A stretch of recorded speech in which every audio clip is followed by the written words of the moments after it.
nosotros hasta el momento ya hemos revisado las perspectivas de Hans Kelsen.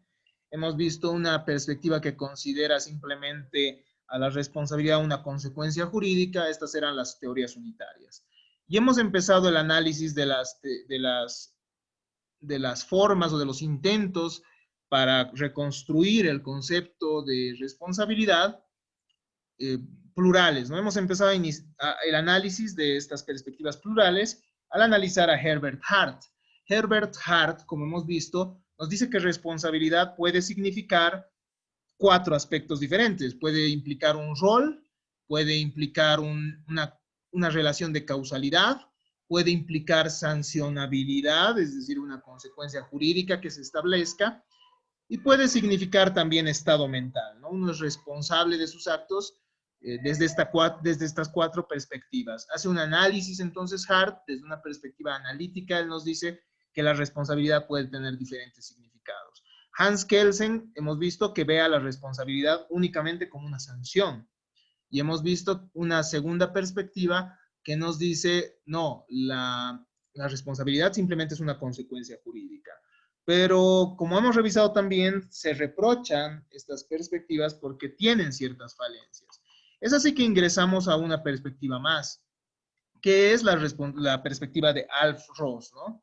Alf Ross, estimados estudiantes, es un filósofo del derecho empirista. Empirista y corresponde a una corriente que se llama el realismo jurídico, ¿ya? El realismo jurídico tiene varios representantes, ¿no? Ustedes van a ver a Hagerstrom, van a ver a Olive Crona, cuando les toque revisar la materia de filosofía del derecho. ¿Y qué nos dicen estas corrientes, esta corriente en general, ¿no? El realismo. El realismo tiene diferentes escuelas, además subescuelas, digamos, entre las cuales está el realismo jurídico escandinavo, el realismo jurídico genovés y el realismo jurídico francés.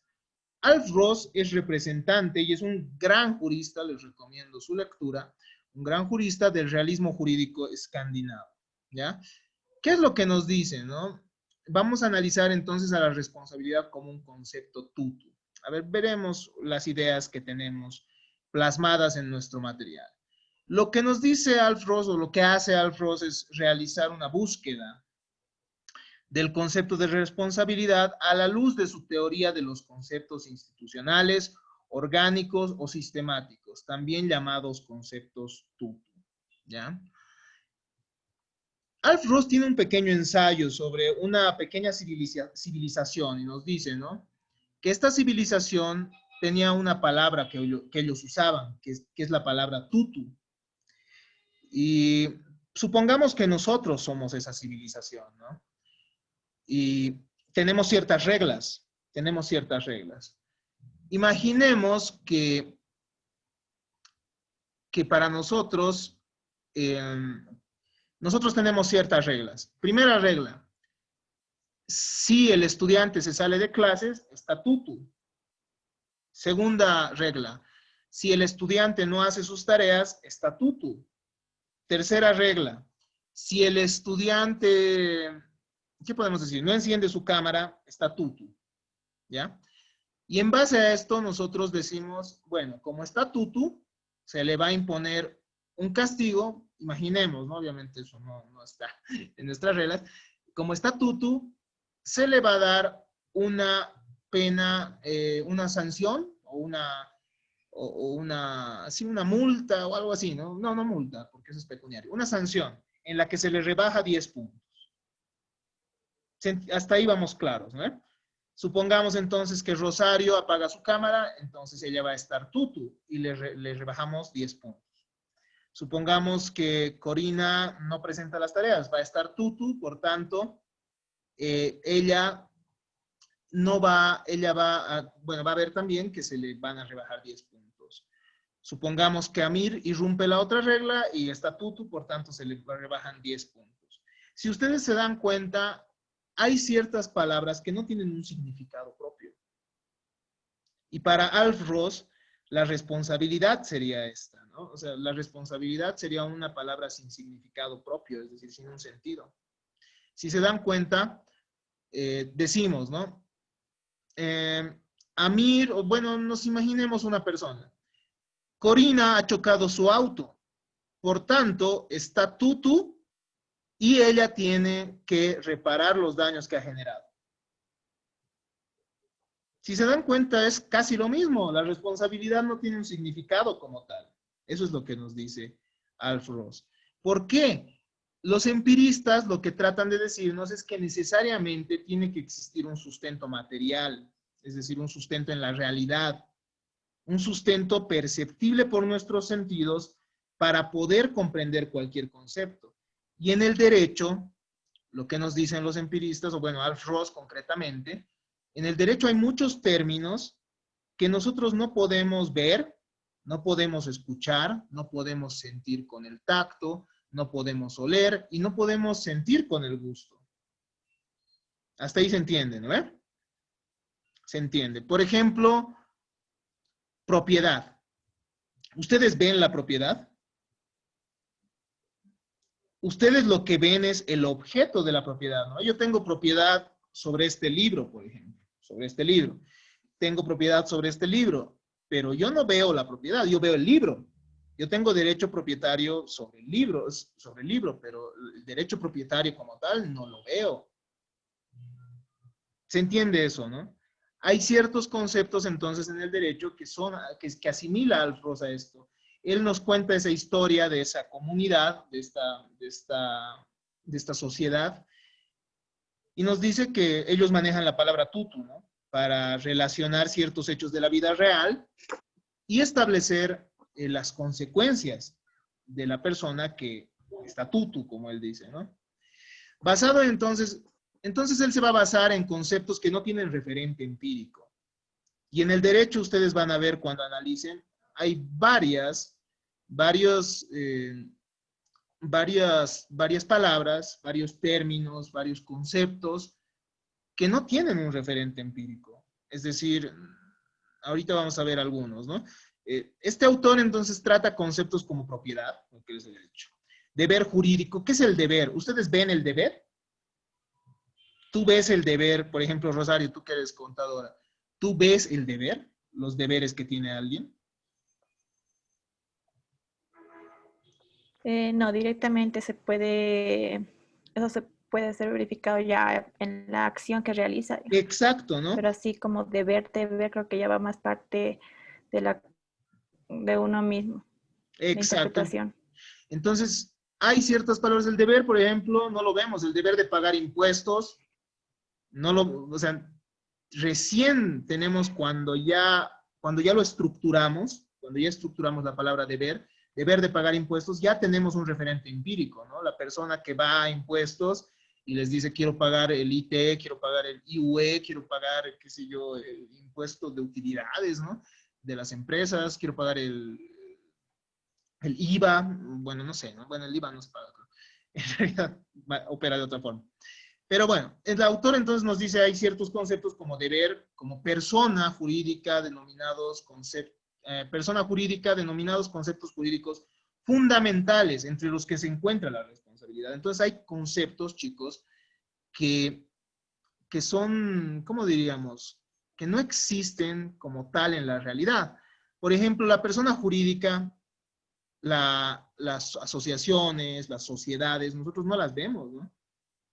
Son un conjunto de personas un conjunto de referentes empíricos que forman la persona jurídica, pero la persona jurídica como tal no tiene un sustento, ¿no? Es decir, puede ser compuesta por diferentes elementos empíricos.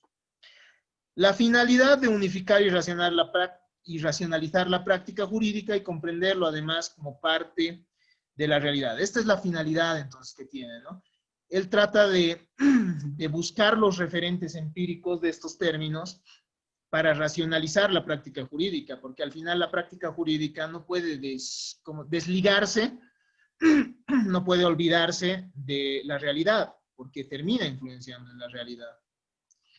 ¿Cuál es la base de su perspectiva? Vamos a leer textualmente entonces. Se asume que alguien entiende un concepto al conocer las condiciones que hacen verdaderas las oraciones en qué es utilizado. Y la verdad de una oración se va a determinar con su correspondencia con ciertos estados de cosas en el mundo, que en caso de que no sea posible identificar dichas condiciones de verdad y estados de cosas, estamos ante un sinsentido y el conocimiento se vuelve imposible. Entonces, si nosotros no podemos buscar un trasfondo empírico, es decir, situaciones que se dan en la realidad, nosotros que sustenten este hecho, nosotros sencillamente estamos ante un sinsentido. En los conceptos tutu no estaríamos ante un sinsentido porque el concepto tutu termina enlazando ciertas preguntas, ¿no? La consecuencia y ciertos hechos que han acontecido, ¿no? Y que son sancionados.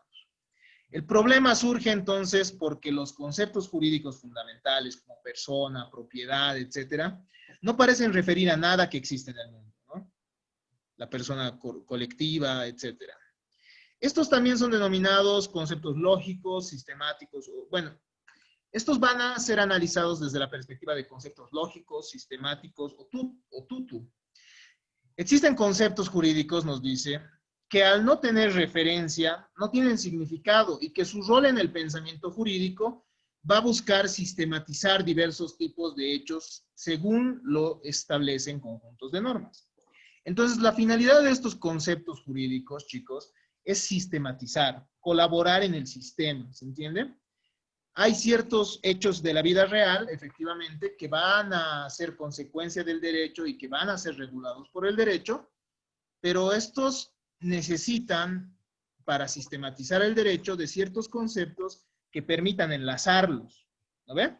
En el caso de la responsabilidad, por ejemplo, lo que sí podemos ver es que una persona genere un daño, ¿no ve? Sí vemos el choque de un auto, sí vemos el daño que se ha generado. Y también podemos ver que a una persona se le meta a la cárcel, por ejemplo, como consecuencia de haber manejado ebrio. Esto por citar algún ejemplo.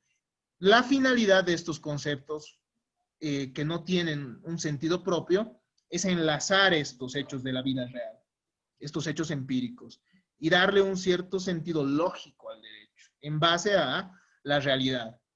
Entonces les denomina conceptos lógicos, sistemáticos o tutu, señalando que lo que realmente son y aquello que representan no aparece tanto de lo que los mismos declaran, sino más bien de la manera en que se comportan y actúan. No se analiza entonces en los conceptos tutu su relación directa con la realidad o cómo se los pueda ver, sino para qué nos sirven para cumplir una determinada función. Para eso nos sirven. Y el concepto de responsabilidad entonces también va a responder a un concepto tutu, es decir, va a tener una función lógica dentro del derecho, una función para unir ciertos hechos de la vida real y que esto pueda llamarse responsabilidad, ¿no? Los conceptos jurídicos fundamentales no son elementales, sino son compuestos, o sea, así como una molécula está hecha de átomos, nos dice, unidos de una cierta manera, los conceptos lógicos o los conceptos que habíamos hablado hace un momento, tutu o sistemáticos, están compuestos o se componen de ciertos otros conceptos más elementales unidos por ciertas relaciones. Ejemplo, la propiedad, como les había manifestado, la comprendemos por cómo se adquiere, por sus efectos jurídicos, es decir, por usar, gozar y disponer, lo cual evidencia una perspectiva sistemática.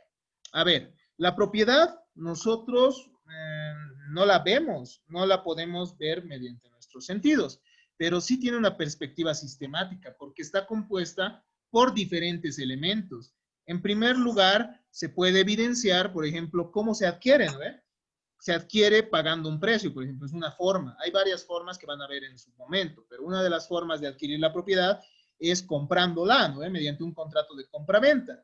Yo he adquirido este libro mediante un contrato de compra-venta pagando un precio. Entonces, lo que se evidencia es la forma en que se adquiere la propiedad, ¿no ve? Se evidencia, y esto es algo empírico, se evidencia pagando el precio. Pero además esto genera ciertas consecuencias jurídicas. ¿Se entiende, no ve? Cuando uno es propietario, por ejemplo, me compro un árbol, la propiedad tiene ciertos derechos. El derecho de percibir los frutos, entonces si este árbol tiene frutos, yo los hago míos también y me los puedo comer, los puedo vender, etc. Además, puedo usar ese árbol que me he comprado para, qué sé yo, para que sustente o para que me haga sombra, ¿no? Entonces lo estoy usando. De esa manera, entonces, esos son aspectos empíricos que se ven en la realidad. Son la consecuencia jurídica y también cómo lo he adquirido, por ejemplo. Entonces, hay ciertos conceptos que sí tienen relación con la realidad, ¿no ve? Como la adquisición de la propiedad y como sus efectos jurídicos. Pero la propiedad como tal, nosotros no la conocemos. Entonces, terminaría siendo un concepto sistemático, nos dice Alf Ross. Y aquí vemos en dibujitos, en el esquema, como el pago, es decir, la forma de adquirir, más los efectos jurídicos, es decir, más el uso que se le pueda dar, implican la propiedad, ¿no? Implican la propiedad. La propiedad, entonces, no es un concepto que se entiende en sí mismo. Para terminar la clase del día de hoy, entonces, vamos a manifestar que hay conceptos emparentados a la responsabilidad, chicos. Una persona que ha cometido un delito, nos dice, incurre en culpa, aunque solamente bajo ciertas condiciones. La persona que es culpable del delito es también responsable de aquel, y la persona que es responsable del delito puede o debe ser castigada por él. Entonces, en la responsabilidad hay ciertos elementos que sí pueden verse y que sí se dan en la realidad, y la responsabilidad nos sirve para enlazarlos. ¿Me entienden? La palabra responsabilidad entonces es como un concepto lógico que cumple la finalidad de enlazar, por ejemplo, la culpa que uno tiene por el delito. La imprudencia se puede evidenciar, ¿no? La imprudencia que alguien tiene respecto a un hecho que genere daños. Por ejemplo, un médico que realiza una mala praxis puede evidenciarse, es decir, la perspectiva de un médico que realiza una mala praxis cuando se ven los resultados de la operación. Y por otro lado, esto puede generar ciertas consecuencias jurídicas, ¿no? Como, por ejemplo, puede llegar el médico inclusive a la cárcel si el Código Penal así lo establece. Y eso también es evidente, es decir, eso también se da en la vida real. Nosotros vemos gente que va a la cárcel. O bueno, le van a obligar también a reparar el daño, es decir, a devolver el daño emergente y el lucro cesante que vamos a ir analizando, ¿no? Es decir, a pagar ciertos montos de dinero. Siendo esto así, si ustedes se dan cuenta, la responsabilidad cumple la finalidad sistemática de enlazar estos dos conceptos, es decir, la culpa, que sí podemos verla, y el castigo, ¿no ve? Entonces tiene esa función de unir ciertos hechos de la vida real. La responsabilidad en sí misma nosotros no la conocemos, o sea, no la vemos en la vida real. La responsabilidad nosotros la vamos a conocer en mérito a sus componentes. Como nos ha dicho, ¿no ve? Una molécula está compuesta por diferentes elementos.